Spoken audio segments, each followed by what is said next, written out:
Good morning, everybody, and welcome to Environmental Social Justice. We have had an interesting morning today. Our guest speaker, Barron has not been able to log in just yet, and I didn't want you guys to think we were a no-show.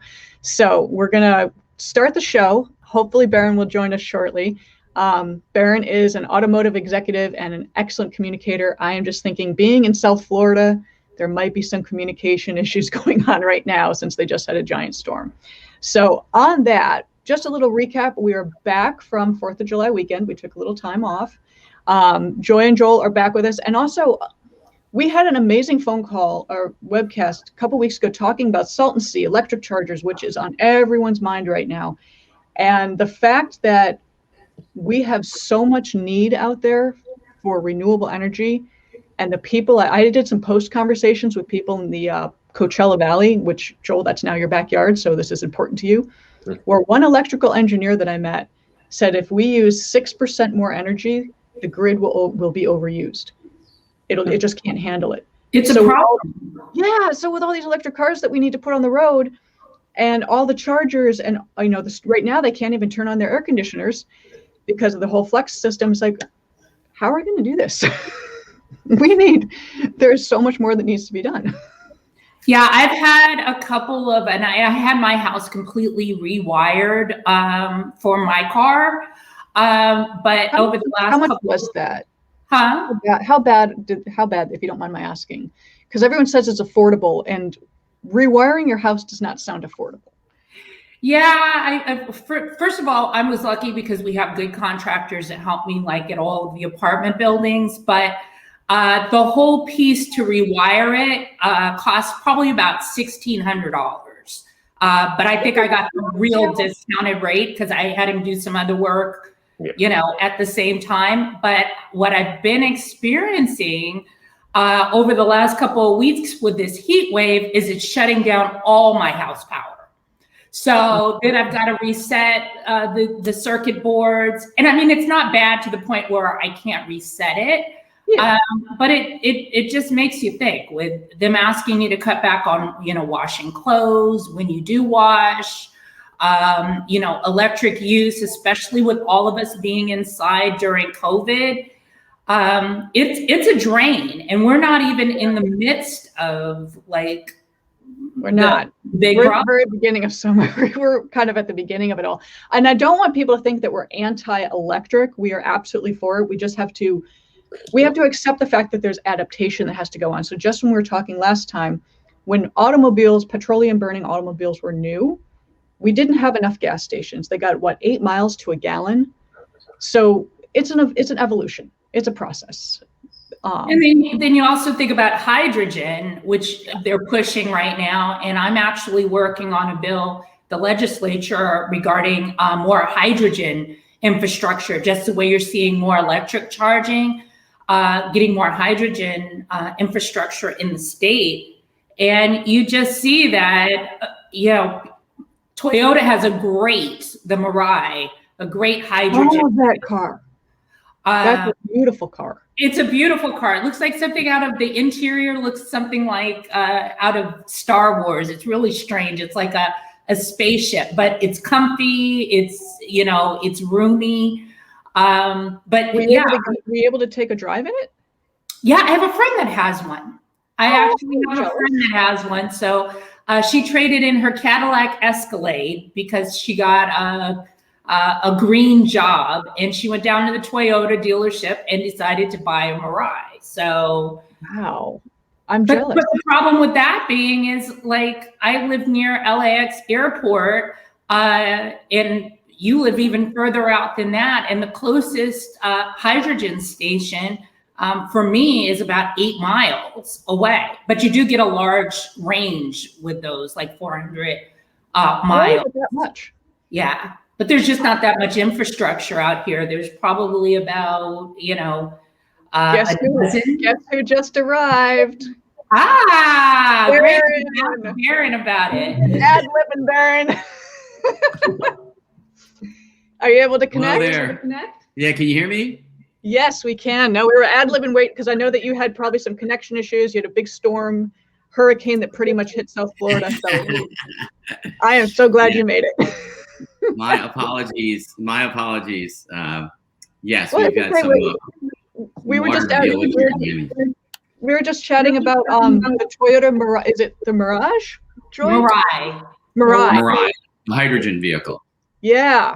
So being an auto, so I did a previous introduction, basically, how you're an automotive executive, you're the chairman emeritus of the North American International Auto Show, which is the Detroit Auto Show, I believe. And growing up in Detroit, you always go to those. I mean, that was a big family outing for us and a very big deal. But most importantly, Barron, you are an effective communicator and a messenger of climate change and sustainability, and your work in disaster relief. You have a very important message that you like to say about climate change without being overbearing about it. Well, my experience just in general, first of all, I'm just a student of learning, okay, and curious. So I'm blessed to have had a lot of different experiences, but at the end of the day, I'm a student, and I don't know the answers.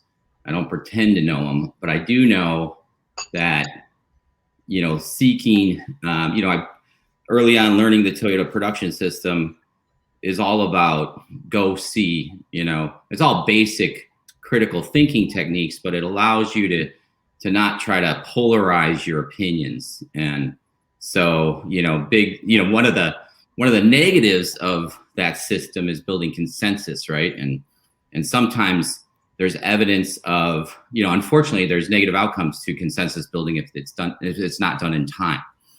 And some examples of that in a Japanese culture, without digressing, is if you remember the sticky pedal issue with Toyota probably 10 years ago, where everyone was like, your Toyota Prius is going to become an uncontrolled missile, and so the whole world stopped for Toyota. But that was an issue that was burning, but in the culture of 300,000 employees, it's imperfect, right? So another example of non-consensus building, which we just realized here, was a building fell down, right? Horrible experience. But those of us that are in the building industry or ever owned a condo understand that things don't happen quickly or effectively when we're humans, we're imperfect. So anyways, without digressing, this kind of concept of not trying to polarize things, but try to, be cognizant of a timeline when things are deteriorating. I like to look at history, right? I love, pre-COVID, I did a lot of flying, and I was always excited to fly from Detroit to LA, because if you got to the right side of the plane and going to LA, you got to fly over the Grand Canyon. And I was always just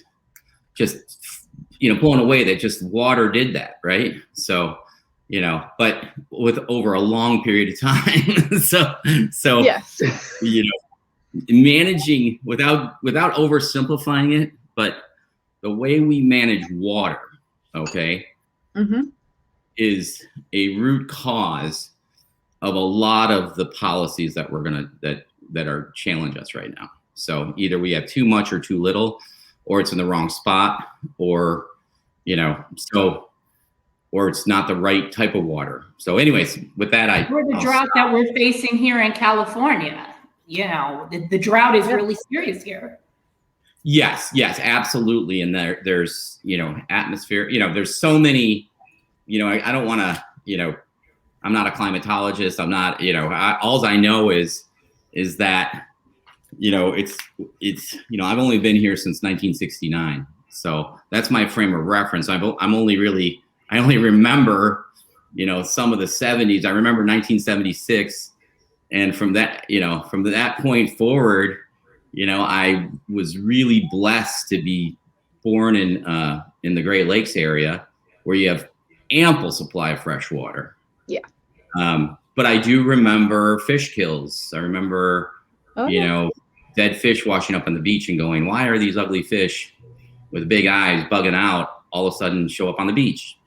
I didn't know at the time, and then some years the lake froze, some years it didn't, so that's how we all kind of learn about this is, somewhere around elementary school, we start to recognize, well, it's cold, it's hot, it's, and then we start thinking about,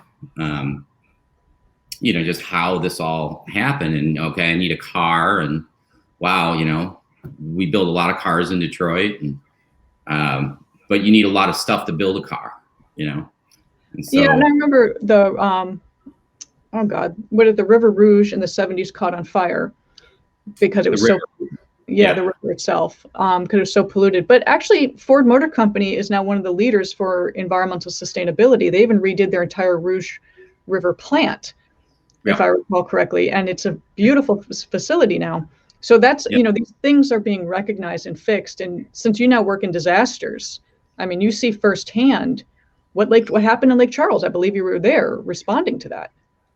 Yeah, I mean, so just through a good friend that's in the business, and he's kind of I've been tracking, hurricanes, and gone into, shortly after the initial event, going into, hurricane, in New York with Sandy, and the Keys after Maria, and just seeing the, kind of what happens when all your services get blown out, everything, it's a very, very unsettling situation. And the first line was in Lake Charles, and what seems to be happening again is that the Lake Charles hurricane was like a 2, and then within like 12 hours it intensified, and I don't but in a very short period of time it became a 4.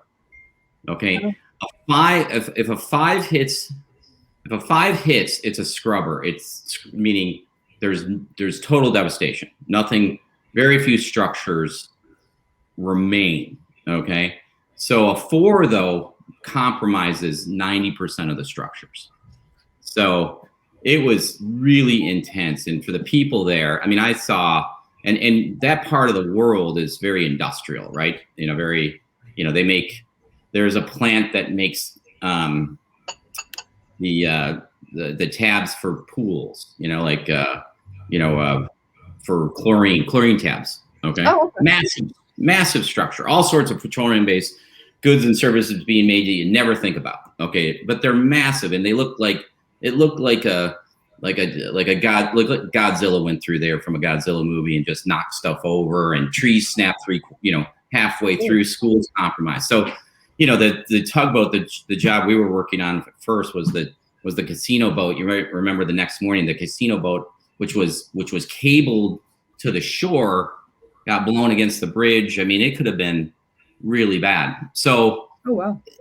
Most people settle along, 100 years ago, most people settled near water because it was the easiest way to get things around, goods and services around, right? Rivers. And now back to this water management, we all live near some sort of body of water. And as people, Wendy and I are from Michigan. Michigan just experienced a major water event. Okay. Yeah. And they had storms, which are called training storms, training like a train, where it happens to just be, the way the wind works. And that's how certain blizzards work, is that you just get rain for a day or 2 days, and there's nowhere to put it. There's nowhere to put the water that quick. So anyways, this we could take it here, just pump it out west. Yeah, exactly. And that's really going to be the challenges as we try to control water, how do you get it certain places? So it's just, but everyone's living on the beach, everyone's living near the shore, everyone's living near a body of water because it's nice. And then you've got to get insurance. This is where Wendy comes in, and so now you either have to have an insured, somebody's got to insure it. In order to get a mortgage, you have insurance. So most people have mortgages. So now, if the regular insurance isn't going to handle it, then the state's got to come in, like in Florida, on floods and certain things. So without digressing, they all interrelate, but the one common theme you're going to hear is water, wind-driven water. Mm-hmm. Okay, that's a very key differentiator. And then, depending on your policies of where you are, fires in California, Florida doesn't need to worry about fires, but they actually do. There are fires in Florida. There's brush fires when it's dry. So everybody has a similar challenge, and the challenges aren't going away. No. everything's going to get more expensive, right? This condo collapse, which again, is very, very sad. But now there's no problem. The state inspectors in Florida have no problem bouncing people out of a structure that is not meeting code, and they're having people, handle displacement and whatnot. But we're entering a whole new era of what I would call building envelope issues. Okay, so it's really, it's an area of education, and it's an area of awareness that many people don't think about. It's assumed that places are safe. It's assumed that the bridge that you're going under is not going to fall. And again, I'm a positive person. Don't get me wrong. I wake up every day. You are positive. I am not a dark cloud person, but there needs to be dark cloud people that look at things and go, it could fall, if it wasn't engineered right. And that's a whole nother topic I'll worry about at a later date. But yes. It's also the age of some of the structures, but more importantly, what I love that you said is you're just a student. I think in this environment, to overuse the word environment or sustainability or climate change, we are all learning every single day. I was talking to a recent graduate who asked for career advice, and she didn't know a lot. And I said, none of us really do, and no one has the right answer. And we are, 40 years ago, we thought it was the responsible thing to do was to not manage forests, let them, grow, let the brush grow, let it accumulate. That was a terrible decision, as we're learning in California. Everything is a learning curve. And I know that with what you're doing, and I know you're in stealth mode and you're not really making announcements, but you are working. I just outed you. You are working on ways to communicate effectively to people without being obvious about it. Well, it's more of, I don't know, again, you learn a lot I learned a lot early on in the Asian cultures with our involvement with Lexus and Toyota. And at the foundation of that, of their system is this concept of a farm, right? They're farmers, because rice fields are very human and very, the nexus of human necessity and topography. And again, back to managing water and understanding that you may have a piece of land, which is what all our DNA is programmed to, is because that's, in the past, and we're programmed to get our food somewhere close to where we are, and our water and everything. And if we didn't get that, we moved. And then we found, and that's how we kind of did it when there was only 175 million of us on the planet, So now that there's going to be, whatever the number is, 8 to 9 billion of us trying to do the same thing, but yet not having the ability to have that focus. Like if anybody's been to Italy, or if anybody's been to any country where people kind of grow the stuff within reach, and it's like a new thing now, right? People are like farm to table. Oh my gosh, that's so cool, but that's really what we did 100 years ago. So this concept, so it's kind of a little bit of, I don't want to age myself because, but the movie it's Back to the Future. We have to use all the resources and all the engineering man hours out there. And back to the Toyota system. So, and I digress, is they started with making silk, right? Toyota Loom Works. They made silk. Yeah. I did not know that. So, and they still make some of the best loom works today, so, and many of these big, large auto companies had very humble, cool beginnings, but Toyota took down the path, of a farmer. And so, and Henry Ford, very much the same way. The car was meant to get you to the country, get you back from the city to the country and enjoy your weekend. That was, the original cars were all SUVs, right? They had to go down rough roads. And so this concept of you work with the land, you work, around you was very much ingrained in the culture. So, Toyota just, basically they needed to grow. They became so efficient, and Dr. Toyota went to the original Toyota family went to the River Rouge and studied the River Rouge plant and studied. He came in the 30s before the war to study how milk trucks worked in the day. You know how shelves are canted. Well, that's how they were getting parts. The milk truck would go to the farm. They'd load the milk down the center, and then it would slide out. Oh, yeah. Yeah. So all sorts of great efficiencies and great things to create and feed the wants of a growing population. So not much has really changed in the real need. The way we've become super efficient, but what a byproduct of that efficiency and the Toyota, the system really hasn't accommodated it is what they call muda. There's waste or imbalance. So muda is the Japanese word for waste. There's muda, mari, and mura, and basically it's you can apply it to a lot of things, but basically what we have to do now is have a hyper focus on pre-engineering out the waste. Yes. And part of that's wasted motion, wasted travel. So if you buy a pineapple, like I'm in Miami, the pineapples come from the Philippines. My pineapple juice comes from the Philippines. Okay. Well, I guarantee you could grow a pineapple here. Yes. I have a friend who does. Yeah. Okay. So anyways, but the point is that we there's a lot of emerging tech that is all great, but where this came from was the concept of Tesla. And I'm not trying to, the electric car has been around 100 years. I'm not taking anything away from what's happened, but in order to I think you guys have had it on the show that the concept of electrification, the concept of building new things to cure the problem is not the right direction, in my opinion. Okay. There's a lot of growth that needs to happen, a lot of adaptation and change. My friend commented who grows the pineapples in Florida. So hi, Wendy. Yeah. She grows pineapples in Florida.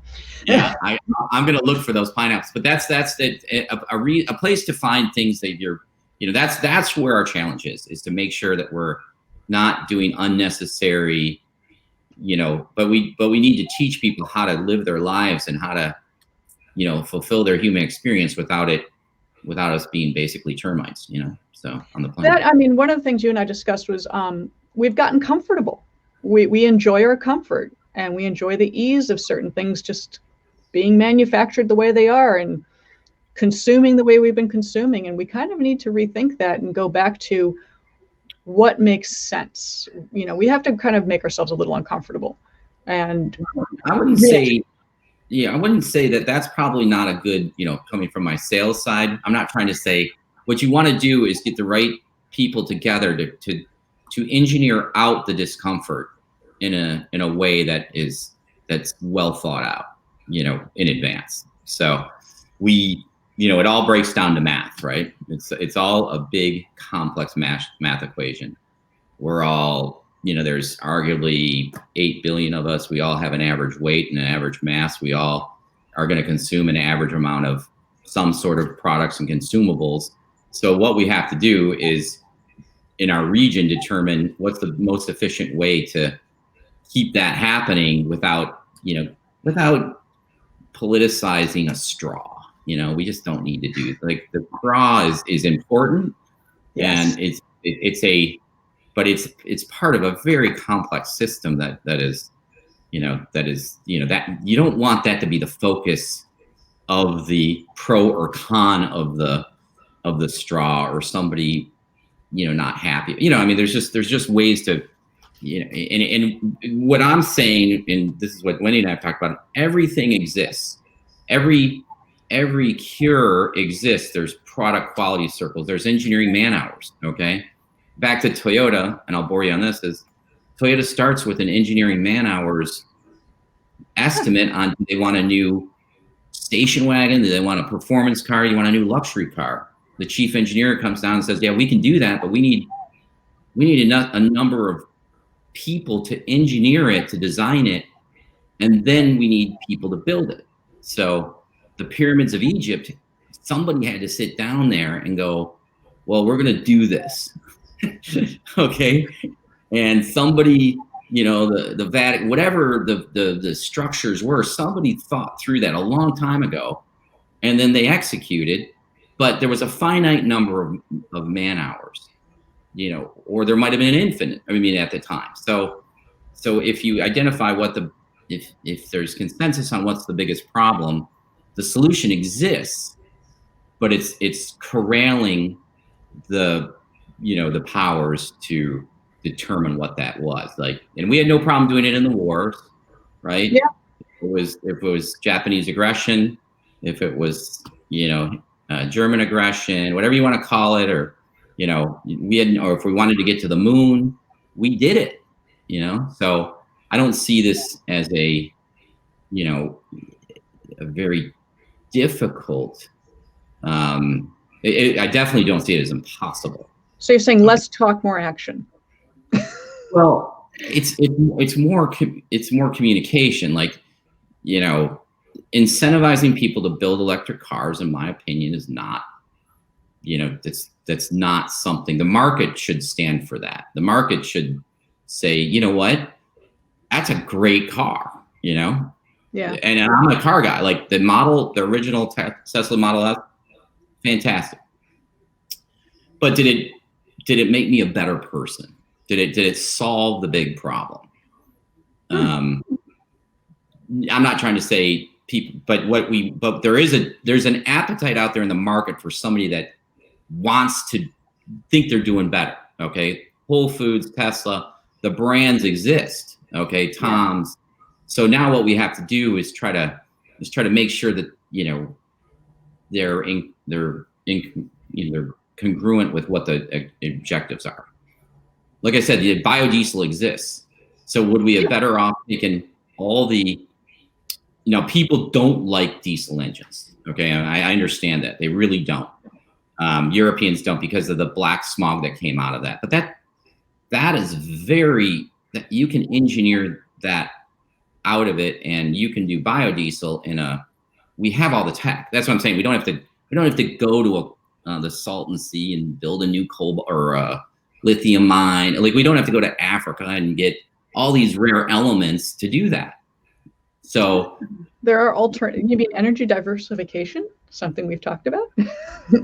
Well, but you've already built an engine. There's 2 billion, there's probably 4 billion internal combustion engines today cruising around the planet. That's, whether on a motorcycle, moped.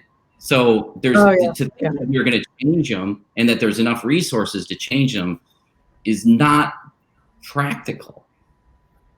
So now going forward, to say, okay, from this point forward, we're not going to build internal combustion engines, no problem.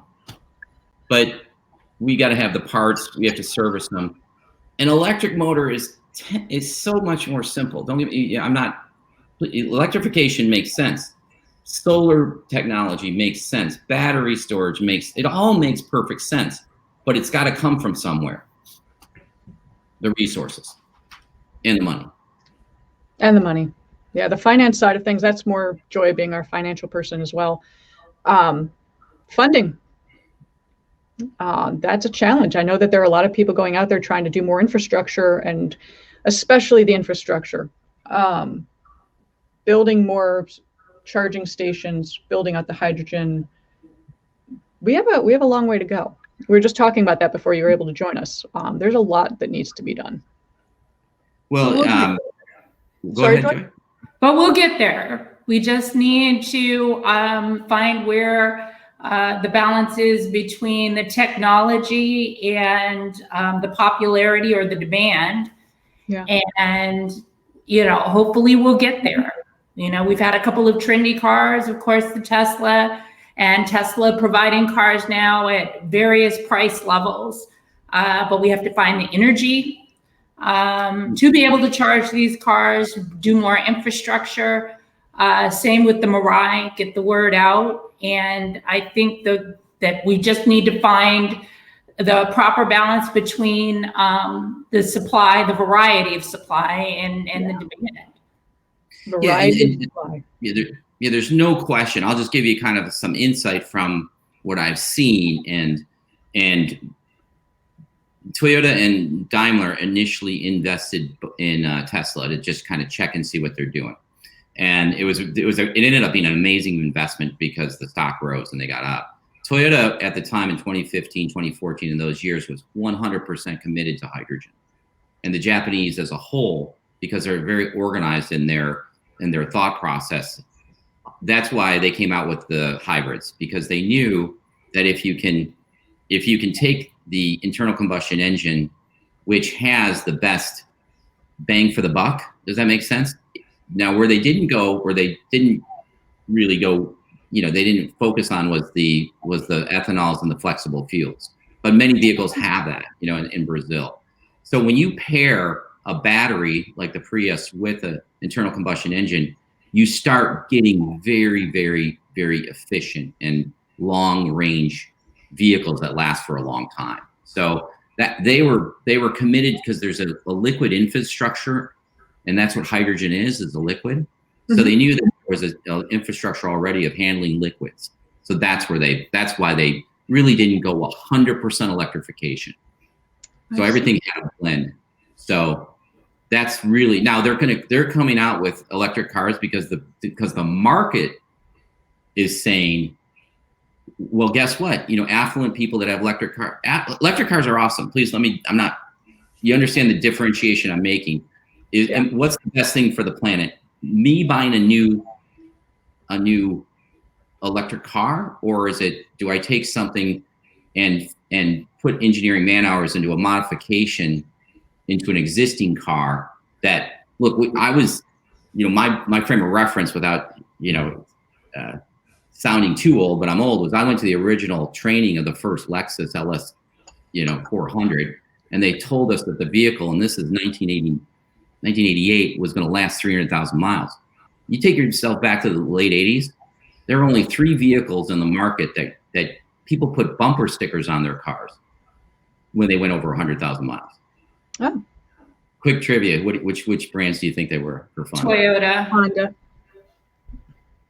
It was Volvo, Mercedes with the books, and Subaru. I do like Subaru. Those things handle well. Anyways, my point is this, and I'm not trying. My point is, now every vehicle today that you buy, and the electric vehicles will last longer, are going to last 300,000 to 500,000 miles. Huh. A new Kia today will last So the cars in the last 30 years that have been built, and there's been an average of light vehicles of 75 million vehicles a year for the last 10 years. That's 750 million vehicles that are still, probably 98% of those are still running. So Barron, what are some of your last insights into, what people should be looking for as we progress in the technology of vehicles in general? What are some of the pearls of wisdom that you have as we wrap this up, that we can give to the audience as far as what they should be looking for in the future and now? Well, one of the best things that electrification brought to, is the study is that the average person, everyone takes a look at their average mission, I call it.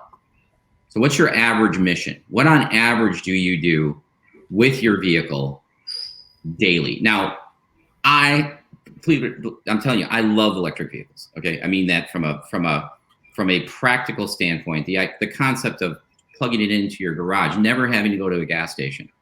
Yeah. I think is that there's the benefits I'm talking about are personal and their convenience.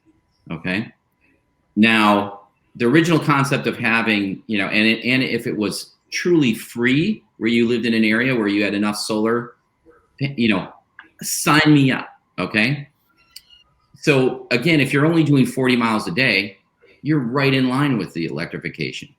What the present automobile that we're used to, when you think about it, it's been perfected. Literally in the last 30 years, you all have to, in your normal life, 30 years ago, we went around and you went to a cocktail party or some sort of social event and somebody had a story about their vehicle. Something messed up in their life and they were angry about that vehicle. Tell me in the last month when somebody came up to you or in speaking or, this blah, blah, blah, it doesn't happen.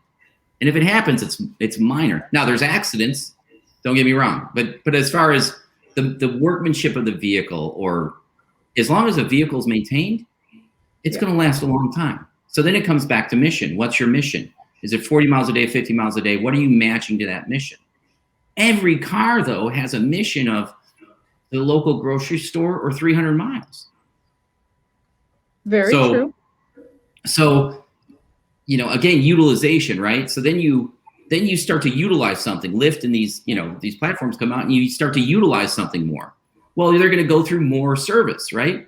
So guess what? The service and parts business has gone up because people used to use public transportation and now they use Lyft and Uber. Traffic's gone worse. So the concepts of sharing, so anyways, all I'm saying, back to the pearls of wisdom are, what do you use your vehicle for? Okay. When are you going to use it? And how long do you want to use it for? And besides that, it's like fashion. It's like, what shirt you want to wear today? Cars are a brand expression. They're beautiful. Don't get me wrong. I absolutely love them. But I also know that there's not enough roads.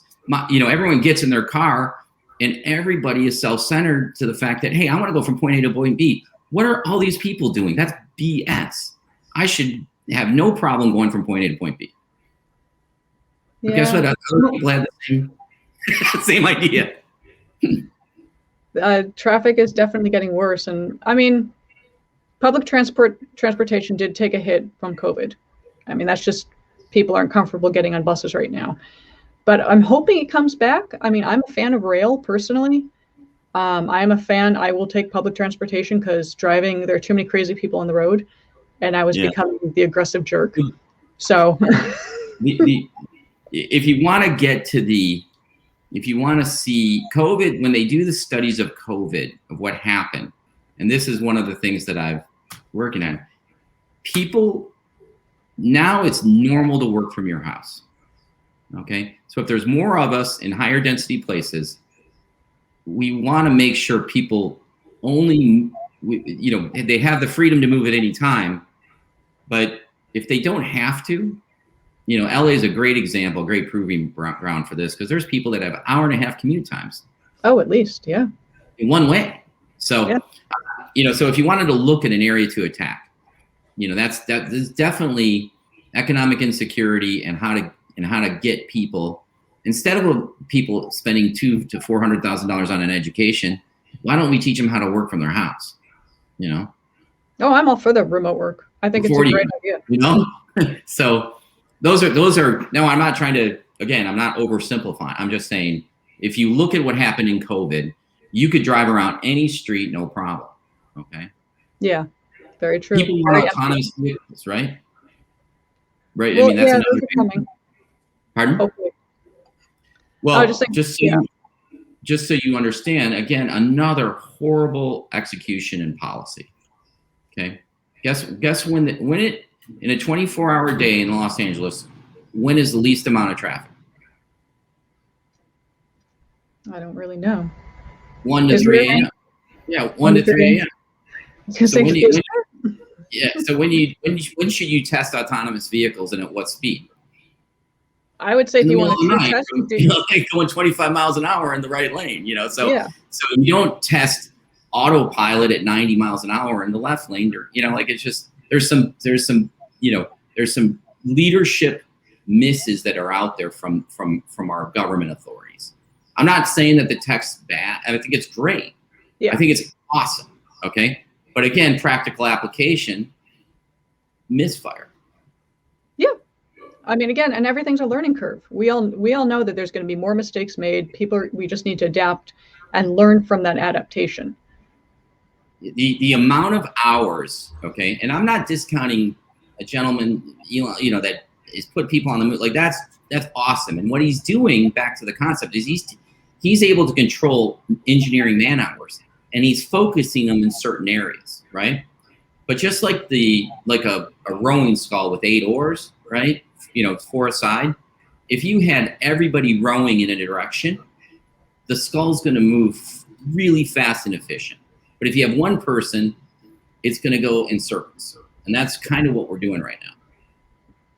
So we need better rowers. Well, I think this has been a whole lot to think about. And Barron, we should definitely have you on again soon to talk about trends in vehicles, particular brands and trends, and what people should be looking out for. Well, first of all, electrification is coming, whether we like it or not. Yeah. So the issue is everybody's basically, there is nobody in Detroit right now. Every diesel engine ear is now working on electrification. Huh. So very cool. So electrification is coming. Is the battery technology coming? Again, we're going to be dealing with electric vehicles. And put it this way: when I was in Lake Charles, Louisiana, after the hurricane, I didn't see one Tesla. It was all F-250, F-350. So it's going to take us some time to get there. I'm not saying electric is actually great. You can go through water with it. But where do you charge it in a storm? If electricity is down, the power lines are down, there's not enough sun absorbing, things. You gotta fuel it with something. Which was the original reason in the 1900s that electrification didn't take off. Very true. Well, on that, we have so much to think about that my brain is actually spinning right now. That's why. And that's what I love about this. It's all about learning and telling people what's out there and what to think about. And it's not just one-sided.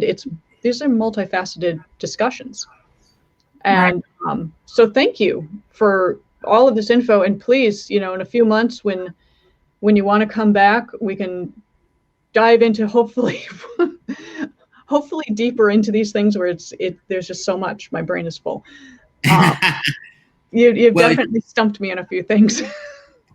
Well, it's in your personal, when you start looking at headlines and you start reading and you start just, again, I'll send some, just start asking in the Toyota production system, it's a 5 why analysis to get to the root cause.